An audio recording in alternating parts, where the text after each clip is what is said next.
So hello everyone. आज का जो टॉपिक रहेगा बहुत ज़्यादा ही इंपॉर्टेंट है। आपको यूनिवर्सिटी लेवल के एग्जाम में बिल्कुल ही इंपॉर्टेंट है। इवन बड़े बड़े एग्जाम में भी आ जाता है। जो पढ़ेंगे रिलेशन एंड फंक्शन। तो रिलेशन फंक्शन पढ़ने से पहले उसके साथ जो कनेक्टेड है कार्टेशियन प्रोडक्ट का एक छोटा सा लॉजिक मैं पहले आपको बता देता हूँ, फिर अपन आगे प्रोसीड करेंगे।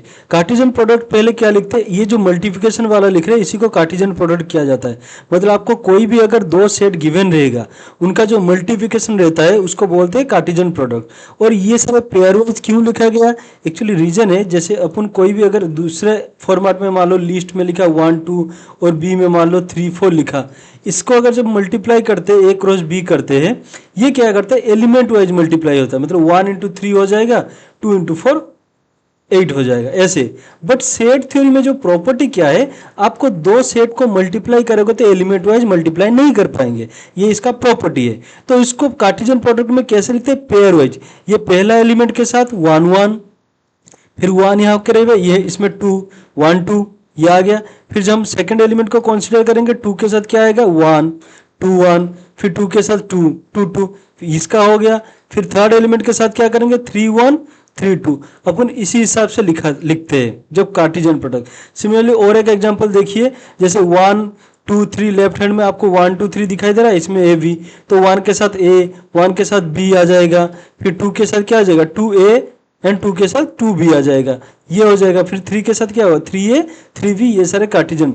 इसका जो एप्लीकेशन क्या है कार्टेशियन प्रोडक्ट का, जब अपन रिलेशन फंक्शन पढ़ने कंटिन्यू करेंगे उसमें बहुत हेल्प करने वाला है ये प्रॉपर्टी आपको। अब आ जाता है रिलेशन फंक्शन, जो कि मोस्ट इंपॉर्टेंट टॉपिक है। आपको यहाँ से क्वेश्चन मिलना ही मिलना है, कोई भी एग्जाम ले लो, ठीक है। रिलेशन को पहले तो हम किस स्टाइल से लिखते हैं, ए रिलेशन बी करके लिखते हैं। दूसरे ये भी होता है कि कैसे रिलेशन को प्रेजेंट करेंगे। अपन इसी को प्रेजेंट करेंगे, इसी को फॉलो करेंगे। और रिलेशन क्या बोलता है, कोई भी relation is the subset of A cross B. I mean A cross A, यहाँ एक सबसेट है इसलिए ए क्रॉस ए लिखा हूं, नहीं तो जहां पे ए क्रॉस नहीं रहता वहां पे ए क्रॉस बी लिखते हैं, ठीक है, ये रहता है। तो एग्जांपल के लिए मैं आपको यहाँ पे प्रेजेंट किया हूँ, कोई भी अगर सेट ए गिवन है, ठीक है, तो इसका ए क्रॉस है, तो ऑलरेडी आपने क्या हो ए क्रॉस ए क्या हो जाएगा, इसमें एलिमेंट आ जाएगा आपका 1 2 3, इसमें आ जाएगा आपका 1 2 3। जो कार्टेशियन प्रोडक्ट लिखते हैं उसी को मैंने बस प्रेजेंट किया। 1 के साथ 1 आ जाएगा, 1 के साथ आपका 2 पेयर, फिर 1 के साथ 3 पेयर, ठीक है ना। देन 2 एलिमेंट के पास आएंगे, 2 के साथ 1 2 के साथ 2 2 के साथ 3, ये आ गया 3 के साथ, तो ये कार्टेशियन प्रोडक्ट। अब इसका ये जो ए क्रॉस ए लिखा, इसका सारे सबसेट जितने भी सबसेट्स होंगे वो बोला जाएगा, उसको रिलेशन बोला जाएगा। ये आपका सबसेट का सिंबल है, ऑलरेडी आपको पता होगा। तो ये सारे एलिमेंट का कौन कौन सबसेट हो सकता है, मान लो कोई रिलेशन आर लिखा है, उसमें लिखा मैंने 1 3, एक एलिमेंट को कोई कॉल कर सकता है एट ए टाइम, ये सबसेट हो सकता है। फिर R2 में मान लो ये दो एलिमेंट और इसको भी ले सकता है, मान लो 2 2 2 3 और 3 3, इसको भी लिख सकते हैं अपन एक सबसेट के बीच में। जो जो सबसेट लिखूंगा ये कार्टेशियन प्रोडक्ट का, वो सारे आ जाएंगे मेरे रिलेशन में। अब आते हैं इसमें जो मोस्ट इंटरेस्टिंग वाला जो टॉपिक है, कुछ एग्जांपल्स करेंगे, आप ट्राई करना खुद से इसको करने की एग्जांपल्स को, ठीक है। उसके बाद मेरा आंसर देखा है कि मैं कैसे कैसे इसको सॉल्व करता हूं। मान लो ये आपका ए बी सी, कोई भी आपका एलिमेंट यहाँ गिवन है A B C. Upon A B C का कितना रिलेशन यहाँ पे कुछ गिवन है, उस पर रिलेशन कौन होगा या नहीं होगा चेक करेंगे। पहला अपने को टारगेट क्या है, कोई भी आपको ए गिवन हो, अपने को क्या करना है ए क्रॉस ए फाइंड करना है और इसी का सबसेट देखना है। जो सबसेट होगा उसी को रिलेशन बोलेंगे, अदरवाइज नहीं बोला जाएगा। तो मैं इसी ए के लिए मैं क्या करूंगा, पहले आपको कॉपी में करना ए क्रॉस ए। तो ए क्रॉस ए मतलब क्या है, यहाँ पे भी ए बी सी रहेगा और यहाँ पे भी ए बी सी का क्रॉस प्रोडक्ट करेंगे। अब देखो ए के साथ कितना पेयर आएगा ए बी सी, तो मैं क्या करूंगा ए के साथ पहला ए पेयर, फिर ए के साथ बी पेयर, देन आपका आ जाएगा ए के साथ सी पेयर। नेक्स्ट क्या आ जाऊंगा बी के पास आऊंगा, बी के साथ A, B to B, B to C, तो मैं क्या करूंगा बी के साथ ए पेयर, बी के साथ बी, देन बी के साथ सी पेयर। अब आ जाते हैं सी के पास, सी ए सी बी सी सी, तो मैं लिखूंगा सी ए सी बी फिर सी सी। अब आपको टारगेट क्या है, ये ए क्रॉस का सबसेट। छोटा सा एग्जांपल के लिए मैं लिखता हूं आपको, मान लीजिए ए इक्वल टू 2 1 2, इसका सबसेट आपको अगर याद नहीं है तो मैं आपको याद दिला देता हूं। S1 पे क्या आता है, ये एक एलिमेंट, मतलब ये सारे एलिमेंट्स का पेयर आई मीन कॉम्बिनेशन लिखते हैं ना।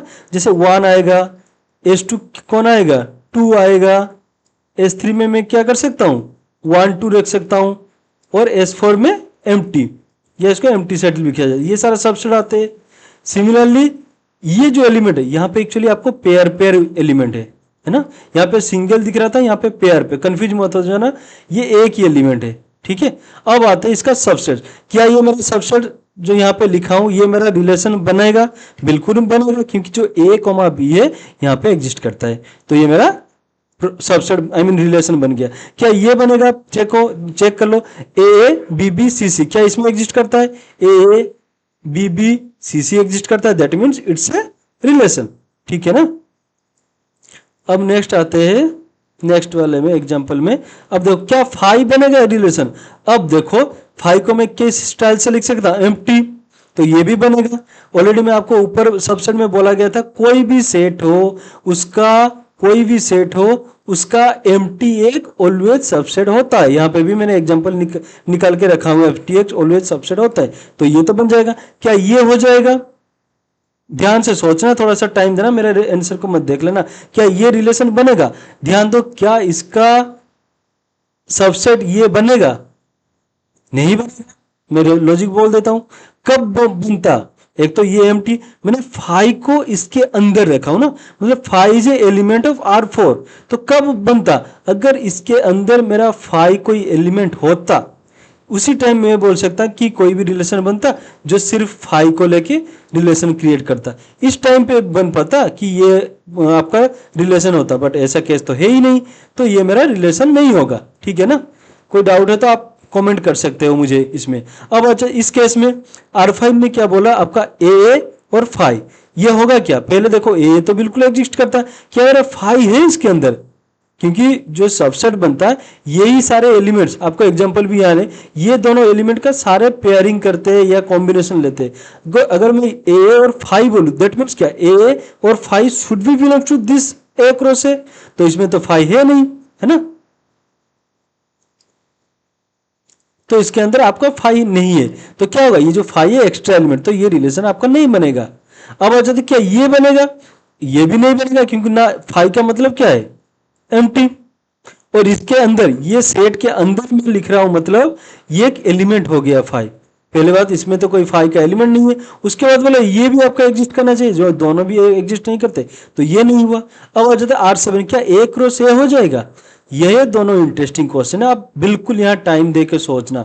अब देखो ए क्रॉस ए, ये खुद का खुद सबसेट बनता है कि नहीं, जैसे ये ए इक्वल टू 1 2 देखो, है ना, सब खुद का सबसेट कौन है, ये S3 equal to direct same to same है, तो यहाँ पे भी ए क्रॉस जो ए हो जाएगा वो खुद का ही सबसेट बन जाएगा ए क्रॉस ए, है ना, इसमें कंफ्यूजन तो नहीं होना चाहिए। यहीं पे सेम टू सेम जो ए है वो S3 का, मतलब जो 1 2 यहाँ पे लिखा हूं is the always subset of खुद का। अब देखो यहाँ जो ट्विस्ट है, मैंने क्या किया, ए क्रॉस ए को एक सेट के अंदर रख दिया हूं। यहाँ पे देखो सेट के अंदर रहने का मतलब, यहाँ ये जो वेरिएबल का नाम S3 दिया हूं, अगर एग्जांपल को फॉलो करो तो मैं क्या लिख सकता हूं उसको, A is the subset of S3, है ना। अगर मैं इसको ऐसे लिख रहा, A is the subset of curly bracket के अंदर S3, मतलब ये क्या हो जाएगा पता है आपको, पहले कर्ली ब्रैकेट शुरू होगा, फिर S3 का जितने भी एलिमेंट है वो एज इट इज आ जाएगा 1 2, तो ये एलिमेंट नहीं हो पाएगा, क्योंकि कब बोलते हैं, ये तो एक एलिमेंट जैसे बिहेव करेगा सेट के अंदर, और ये एक एलिमेंट इसके अंदर नहीं है, सिर्फ ये अलग अलग एलिमेंट है ना। कंफ्यूज हो तो मैं एक बार और रिपीट कर देता हूं आपको, ये लिखने का मतलब क्या है आपको, ए, ये सिंपल ए मतलब 1 2 is the subset of curly bracket के अंदर मैंने S3 क्या है, ये डायरेक्ट लिखूंगा ना ब्रैकेट के अंदर 1 2। अब देखो ये दोनों डिफरेंट चीज है, मैं यहां पे बोला था दोनों सेम टू सेम होगा तो बन जाएगा, पर ये दोनों डिफरेंट क्यों, ये जो एलिमेंट एक ही एलिमेंट है, कार्डिनलिटी में आपको बोला था ये एक एलिमेंट जैसे बिहेव करेगा, और सबसेट क्या बोलता है कि एक एलिमेंट का नहीं होना चाहिए, मैंने ये कब होगा सबसेट, ये direct 1 2 should be present in your parent set, इसी वजह से ये नहीं हो पाएगा। मैं इसी स्टाइल से इसको भी लिखा हूं, मतलब ब्रैकेट के अंदर सारे एलिमेंट, यहां से जितने भी ये सारे एलिमेंट, सारा सब कुछ इसको उठा के इसके अंदर रखूंगा ब्रैकेट के साथ। मतलब A, फिर A, B, ऐसे चलता रहेगा कहां तक, C, तक। तो ये पूरा टोटल एलिमेंट को एक ही प्रेजेंट किया जाता है, एक ही एलिमेंट जैसे। और ये कब होता, अगर ये एक एलिमेंट आपका ए के अंदर बचता, मतलब जो ए सेट था इसके अंदर होता, तो मैं उस टाइम बोल सकता, मतलब इसके अंदर अगर पूरा रहता तो उसी टाइम बोल पाता ना, क्योंकि ये नहीं हो पाएगा। समझ में आ गया होगा? तो ये सबसेट नहीं होगा। क्या ये हो जाएगा? बिल्कुल हो जाएगा, क्योंकि दोनों सेम टू सेम लिखा गया। R8 और एक रो से, तो बोथ आर सेम, मतलब एक रो से और R8 दोनों सेम है, इसलिए ये हो जाएगा। तो this is for today guys. और आगे इसमें इंपॉर्टेंट एक चैप्टर शुरू करेंगे रिलेशन में, जो कंटिन्यू करेंगे, जो रिलेशन होने के बाद रिफ्लेक्सिव, सिमेट्रिक, ट्रांजिटिव वाला आएगा, बहुत ज्यादा इंपॉर्टेंट है गाइज, उसको कंटिन्यू करना देखने के लिए। Okay, this is for today, thank you.